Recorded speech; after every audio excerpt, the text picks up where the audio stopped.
The first thing a lot of people would know or knew us from previous worlds was that business as we knew it in the consulting game, business consulting game, sales training game, we were, you and I, fine.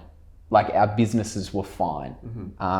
There was no major challenge we actually had to solve as far as our own businesses running them.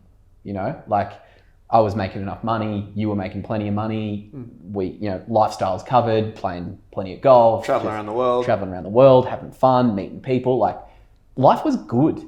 Like if I could speak to my younger self right now, I'd be like, dude, you're good. Like you don't need to change anything, man. There's no reason for you to change anything. No reason to go create anything new. What you've already created is paying it. Yep, working really well. People are getting good results. Like people are attending our trainings. I'll speak for myself, and you actually came along and, consulted at a number of my TPM events, but people were happy at those events. People would come along, pay for sales training, get sales training, leave with sales training. And that was that. So life was good. Life was fine. Like it didn't really require anything different. But the inkling that always stuck at the bottom of especially I'll speak for myself, the bottom of my gut was that like, this is two things. It's, yes, I think what I'm doing is different, but as far as the rest of the world's concerned, no matter what your brand is, no matter what methodology you teach, you're a sales trainer like everyone else. You're a business consultant just like everyone else. Yeah, you might have your specialty, and that's all well and good, that's fine. But at the end of the day, you still are just your name and the fact that you think you're different when the rest of the world at large kind of just thinks you're not. So it can be like this ego trip you get yourself on of like, oh, stuff the rest of the world. They don't think I'm different. I know I'm different. The world will eventually see.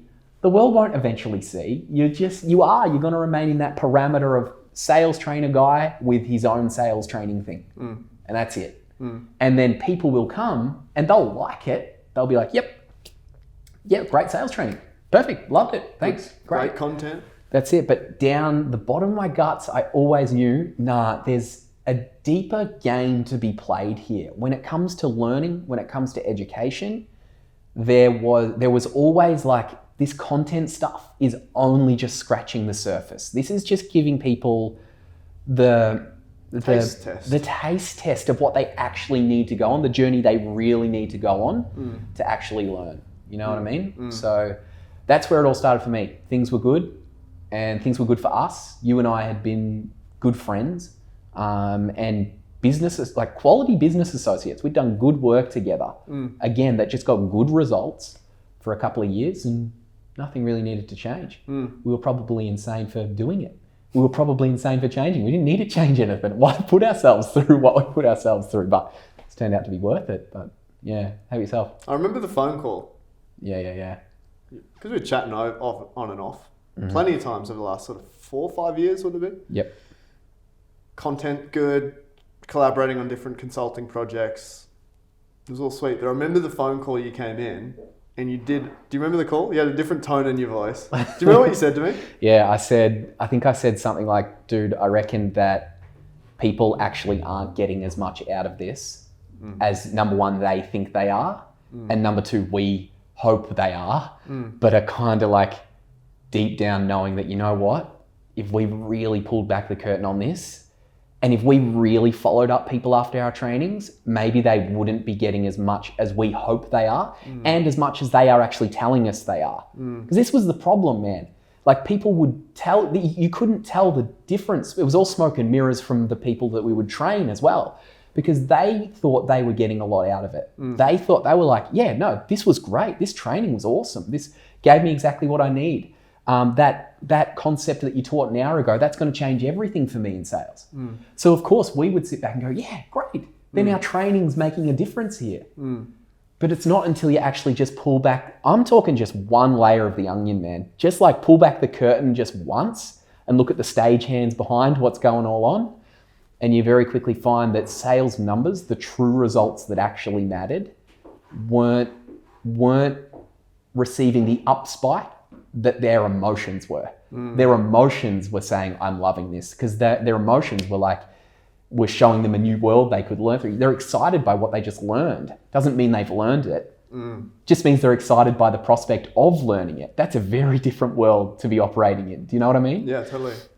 So that phone call was, dude, I reckon we've got to be honest with ourselves and honest with the market here and go, there's got to be a better way to do this. Something has to change here, and something can change if we're willing to dig deep enough to find out what that could be. Like, if we were to grab education and sales training and business education that has been the same for decades. Do you know what's changed?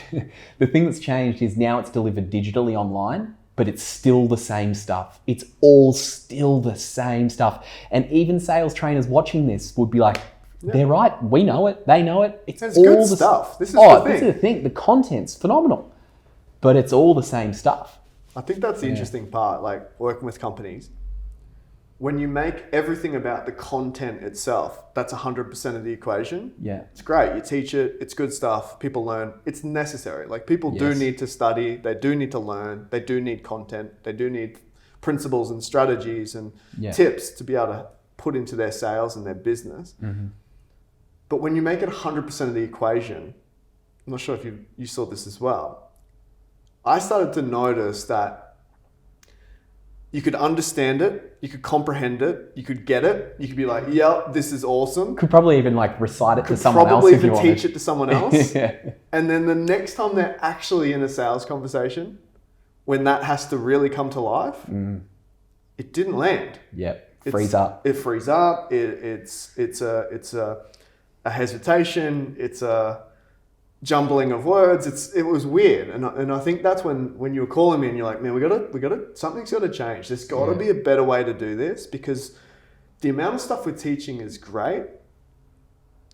It looks like it's landing, but when the challenge actually came up, whether it was growing the business, actually doing the work, doing the sales conversation, it wasn't landing. I think that was a massive eye-opener to me. I think all of a sudden, content being 100%, this is the way you teach, this is the way you educate, information-based learning, I think that was the moment I was like, okay, I wonder what that could be. Yes, definitely. And then, so that conversation led us to go, well, what could change? We didn't know what it was going to be at that stage, but remember the first thing I brought up with you was a previous training that I had attended some 3 years earlier. And after attending it, my own personal sales numbers in business doubled within a week after attending, through the concepts that I learned at this particular event. And so I said to you but the cool thing about it, Steve, was that every part of it was delivered through the use of games. And with the concept or the idea behind the way we play games is the way we play life. And so if we can, and we just sort of threw it out. Remember, we were just like, well, let's just give this games thing a go. Let's explore that. It resonated with me for one particular reason. Like, dad, 2 young girls, Alyssa's 7, Nora's 5. And just seeing them go to school in a play-based learning environment, I was like, man, they are not only consuming so much information, but they are getting to put it to work. They're getting to explore rapidly learning. And you go away for a week and you're like, whoa, where'd Nora come from? Like, the amount of learning that can happen in such a short amount of time. I was like, okay, maybe there's something. All through getting their hands dirty, all through playing, all through actually involving themselves in simulated learning environments. That's what kindergarten is. That's what the moving blocks, actually getting amongst it. Absolutely, right? And then, so we decided to give it a go. But remember the Zoom call? Oh no, you were in Toowoomba, weren't you? Toowoomba, when we actually put the first planning session together. And we decided that we would go, I think the first thing we did was we were like, what are all the concepts involved in a good game or a good match of something? And we were like, there's umpires, there's rules, there's 2 teams, there's and we tried to we've created 8 or 9 games all around that. Which I don't know why. I don't know what problem we were aiming to solve with that. I don't know what point we were trying to get across. But the most important thing is all the games that we created were just that kickstart to be like, it was very clear through creating the games what people would learn out of playing them. Even if they won, And especially if they lost, they would learn a lot more about themselves. Because as we're all aware, your mistakes are your biggest learning opportunities, you know? So even though the games that we were starting to plan out, and we don't use really 99% of those games anymore, they were that stepping stone we had to go through. Had to burn through a few to get the good ones. Yeah, that's it. And so, or is it kiss a lot of the frogs before you get to the princess? Like, we had to kiss a lot of frogs along that way to eventually, you know, to what the sales game has become today. But those initial games, they did show us that even a crap game, even a game that doesn't blow people out of the water like the sales game as we know it today actually does, even those basic games we created, still people had penny drop moments. Massive. Still people were able to get a learning out of it depending on how much they wanted to actually insert themselves fully into the game. And that's just like business, isn't it? That's just like sales. You're not going to generate sales and generate business by not putting yourself in the game. You got to get in the game to get the rewards. And so people learned that really early at the first event we ever ran, which was consultative sales game. That was it. And the chips, we've still got the chips called the consultative sales game written around them. We just picked a date, hey? We just picked a date. 2-day event. Yeah. 2-day event, Melbourne. It's called the consultative sales game. Yeah. We're going to teach you all through the use of games. And the people that came were high quality people. Some people even watching this right now will remember they were in that first ever consultative sales game room. And it was a high quality event for 2 days. These people played games that they had no idea how it was going to end. We had never tested before. They had no idea what the learning was they were going to get out of it. We didn't necessarily know that the learning that they were going to get out of it was what they were going to get. But we just knew in our heart of hearts that if we put people in simulated learning environments, they'll learn 10, 20 times more. More than we can ever tell them. Than we could ever give them through content. And it was pretty awesome. But we had some shockers too, though. Oh man, there was one game we played. The memory game. What was it again? So we had the players sit in front of a YouTube video. Yeah. We played it for a period of time, and we would point out part of it and we'd try and get them to remember what they saw. Because in sales, you've got to have a good memory. Like like the memory game, let's play that. Let's call that. But this is the thing. We didn't know at the time whether that was the one that was going to boom or that was the one that was going to flop. Hearing it now, it's obvious why it flopped. It's a pretty boring game to play, but again, you know, it did get that ball rolling. But the biggest thing I reckon that was a game changer when we're going through all the different games. We're trying to work out the rules. We're trying to work out what does a game look like? Is there an umpire? All this sort of stuff. Was when we landed on the 4 principles. Yes. I think that completely changed the way that we thought about game development. Essentially, we swapped out what is a game or a good match made out of, i.e. the umpires, the 2 teams, white lines, or we swapped out all that concept for how do you play a good game?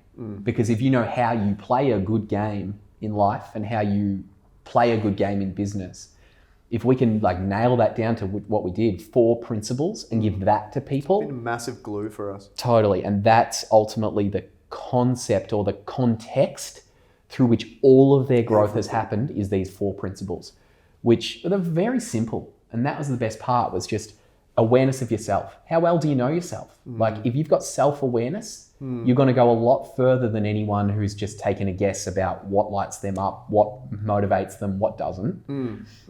Awareness of others. Massively. So all good you know about yourself, but now if you don't know about others and how they operate and what drives them, what turns them away, then again, in sales, that's critical, right?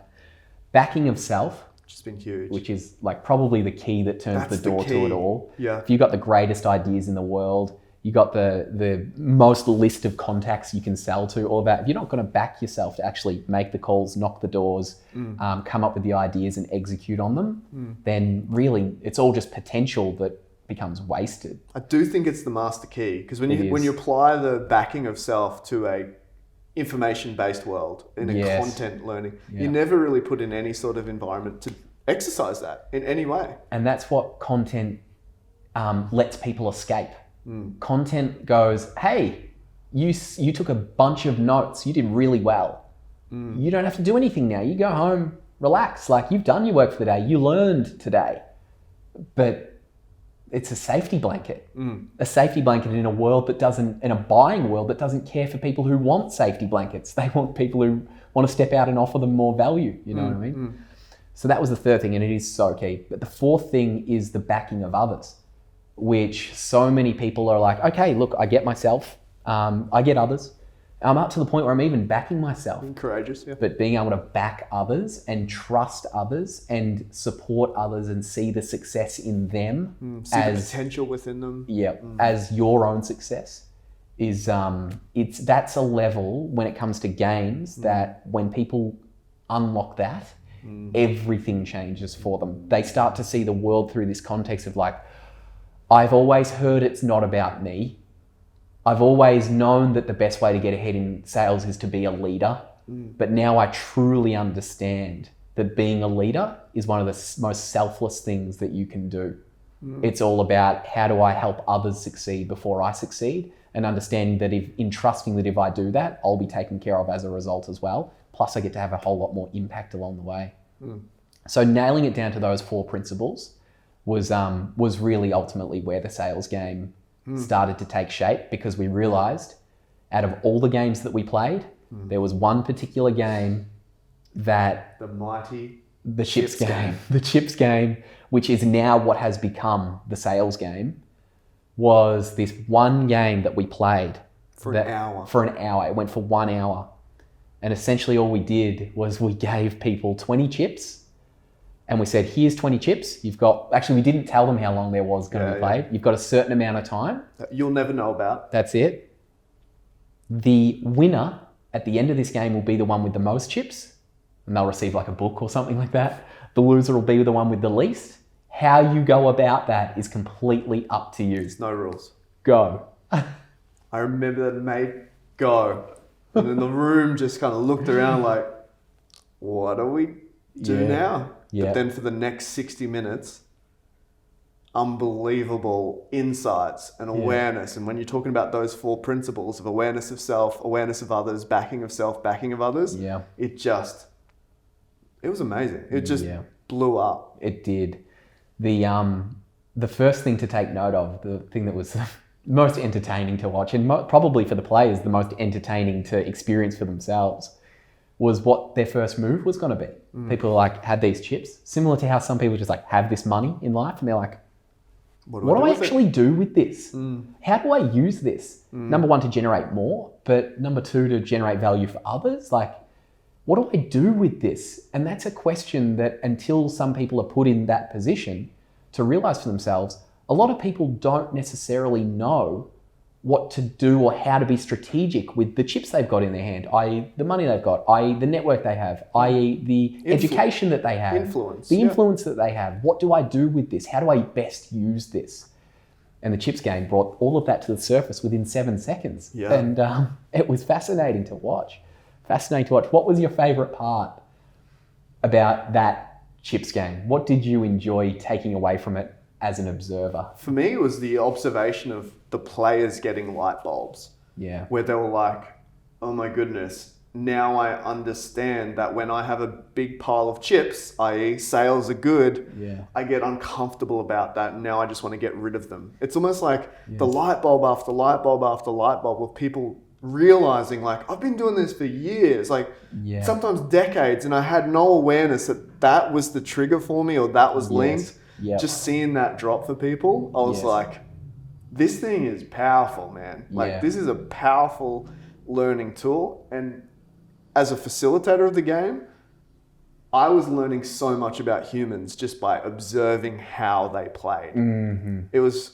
I was like, whoa, this is insane. Yeah. The coolest part about it, I think, was how well, out of nothing, when given a blank slate, people in the room replicated in 60 minutes the outside world and how it operates. It was so fascinating, man. So we had 2 different factions strongly representing left and right-wing politics in their ideologies. The room was split into 2. There was a third break-off group that just disagreed with the way... the rebels. The rebels that disagreed with the way everyone did it. The 2 of them.